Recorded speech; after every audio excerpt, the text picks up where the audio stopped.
எடுத்துக்கலாம். இப்போது இது இருக்கட்டும். இப்போது ஒரு குக்கரில் 2லேருந்து 3 நண்டை வந்துட்டு நல்லா க்ரஷ் பண்ணி அதையும் நம்ம சேர்த்துக்கலாம்.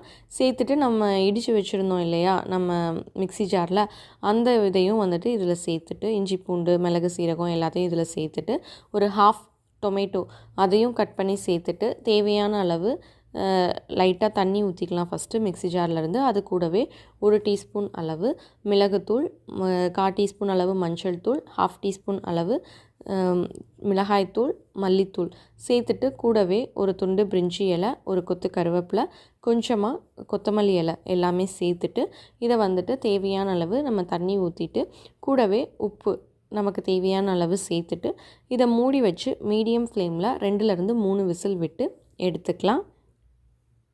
இப்போ பாருங்கள், நமக்கு வந்துட்டு ப்ரெஷர் எல்லாமே ரிலீஸ் ஆகிடுச்சு. பாருங்கள் எந்தளவு வந்துட்டு நமக்கு நண்டு சூப் வந்து ரெடி ஆகிருக்கு.